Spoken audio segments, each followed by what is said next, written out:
How many books is too many books to read at once? Welcome back to Thursday Thoughts, where I share my thoughts, feelings, reactions, and theories for the books that I'm currently reading. I am currently reading 3 books: A Court of Wings and Ruin, Somewhere Beyond the Sea, and Remarkably Bright Creatures. Let's start with Remarkably Bright Creatures. I am buddy reading this with my friend Charlotte, who you can find on Instagram. I'll put her page below.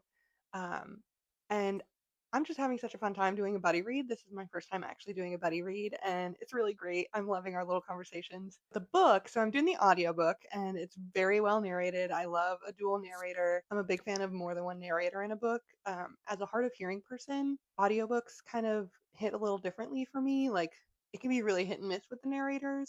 I can hear men's voices clearer than women's voices sometimes, and I find myself having to repeat the part that the women are saying, that, the female narrator in Remarkably Bright Creatures is saying sometimes. But the secret to audiobook success for me has been over the ear headphones.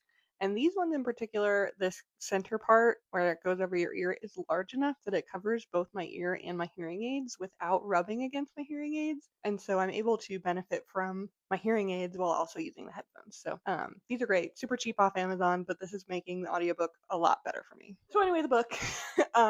Marcellus is hilarious. I love his takes. I often just will refer to people as human beings, and so it's kind of funny to read a book where it's an actual person that's not like character that's not a human being referring to people as human beings. I love him. He's funny. He's smart. And spoiler alert, I just got to the part where he handed Tova the keys, and whew, shit, that hit me. That hit me hard. I did not see that coming. I knew going into the book that somehow the octopus and one of the main characters solve something together. Didn't see that coming. Yeah. So I'm really enjoying the audiobook. I'm only 30% of the way in. I'm reading a little bit slowly because I'm reading with my buddy who's doing the paperback.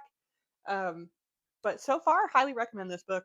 It's not super magical, but having a octopus narrate is pretty fantasy like. So it might be a little bit outside of my normal genre, but I really am enjoying it.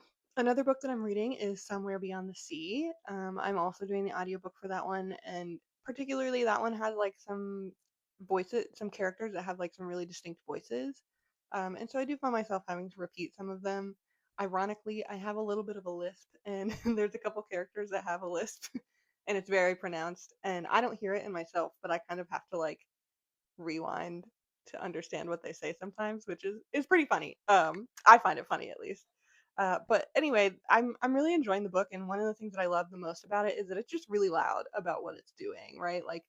The dedication is to the trans community, and although what we're seeing is essentially the magical community being put on trial, it's just absolutely an allegory for what the trans community goes through in the year of our Lord 2026.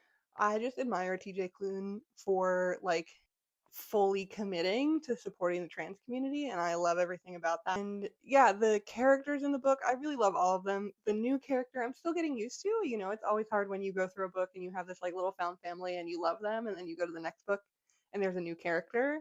I think that can be an adjustment, but he's really funny, and I think he's really cute and just really well portrayed as a kid who's gone through a lot, and also happens to be a Yeti. So I'm really enjoying that book. Definitely recommend. I would recommend starting with House in the Cerulean Sea and then going on to Somewhere Beyond the Sea. It's really good so far. Let's talk about Akawar, A Court of Wings and Ruin. I have read through chapter, I think, 25 or 26 of this book, and there will be spoilers. I'm going to talk this week mostly about my theories because I haven't really done a theory check-in in a while. These are things that I think are going to happen or I think are happening. I've been talking about how I think that Feyre is the chosen one, and she has to be the one that, she was chosen to break the curse with Amarantha, but also she's just the chosen one who is going to defeat the King of Hybern. However, I'm starting to wonder if Nesta is actually going to be the, overarching, what's the word I want to use? She's going to be the deciding factor. There we go. She's going to be the one that defeats Hybern with whatever her new power is. I think Feyre, kind of symbolically, because she has a little bit of power from all the High Lords, I think that she will be the one that unites them against Hybern, but I think Nesta is going to be the one that decides the outcome. In terms of mating bonds, I think Cassian and Nesta are going to be a thing. It's already kind of happening in ways, but at least I think Cassian admires her.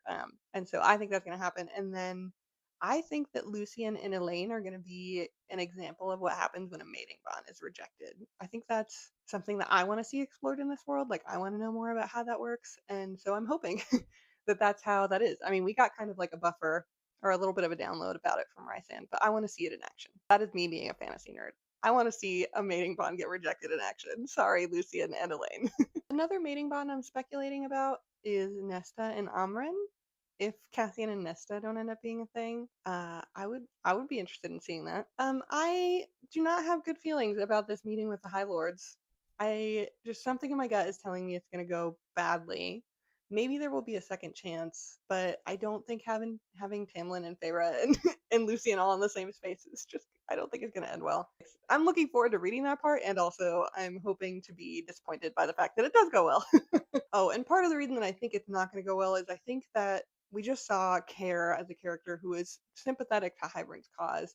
And I think what we're going to discover is there's more characters sympathetic to Hybern than we're like expecting. And that our team, who we see as the good guys, are going to be the underdogs. And a lot of people are going to kind of jump in on that, what I talked about before, where Hybern believes that they are liberating. They are, setting people free. I still think that our team is going to come out victorious. My last theory is a crossover to Throne of Glass. So if you haven't read the whole series, this is a spoiler. You might be able to hear it without spoiling too much, because I'm going to try to give the least amount of context for Throne of Glass as I can. But I think that the Weaver and the Bone Carver are Valg or something similar.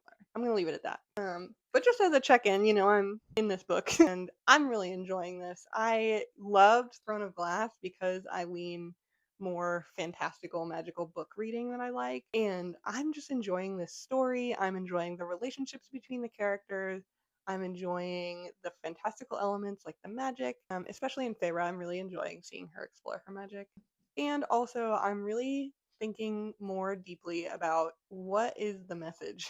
Like, A Court of Thorn and Roses, ACOTAR, it's famous because it has gotten a lot of women back into reading as adults, and particularly a lot of women who were in toxic relationships felt empowered to leave toxic relationships after seeing Feyre leave Tamlin. And I want to see more of Feyre being empowered and healing in her relationship with Rysand, because Sarah J. Maas does a phenomenal job of writing trauma in her characters, like with Feyre and with Elaine and even with Nesta. It's so accurate, and like whatever happened to you, Sarah J. Maas, I am so sorry that happened to you. And also, you are a master of putting that experience into writing. So I'm really enjoying the books. I'm glad I picked them up. I think at the end of the day, I will like Throne of Glass better. And also, I'm really enjoying this series. So overall, I don't usually read 3 books at a time, but I'm really enjoying the experience of reading 3 books at a time right now because of the buddy read. And I'm really happy with the books that I'm reading. Come back next week for more thoughts.